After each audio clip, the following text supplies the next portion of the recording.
Hi golfers, I'm West Bay Club's Director of Instruction, Dahl, here with some tips to help you improve your game. Today we're going to talk about a warm-up that's really going to help set you up for success before you go out to play. So a common thing I see with a lot of golfers, especially if we're in a rush to just hit a few balls before we go play, is swinging a lot just with the arms. So our body's not doing the work to help us get that distance and consistency that we want. So what I like to see players do is before we even start hitting balls, we're going to start with some exercises that are going to get our whole body involved to give us more distance and more consistency. One of those is going to be warming up our lower body and our hips. So you can use a club to balance, or you can use your golf bag or a bag stand. And we're going to do some swings with our hips where you're going to feel like that leg swings a little bit across your body. And this is going to open up our hips so that they're ready to play, gets us nice and loose and warmed up. You can do about 10 repetitions on each side.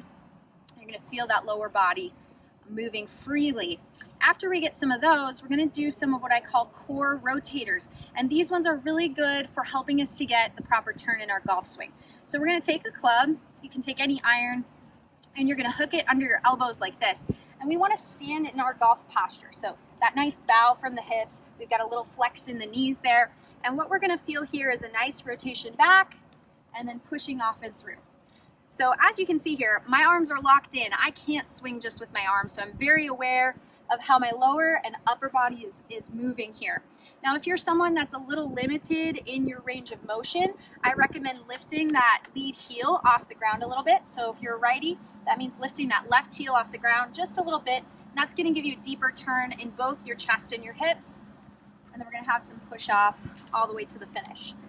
So once I've done a few of these as a warm-up, I'm going to go ahead and have that same feel with the ball. So I'm feeling that nice movement, that freedom of rotation in my lower and upper body.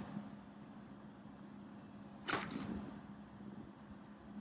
I get to that nice balanced finish. So start with a few of these exercises, the hip swings to go ahead and feel some freedom of motion in the lower body, and then you're going to do those core rotators. These are also great. Let's say you warm up and then you putt and you get to the tee and it's been a few minutes since you've been swinging, or if you feel a little like your swing is off in the middle of a round, these are great rehearsals that you can do to get yourself back on track. So try this warm up next time before you play to have more success on the course.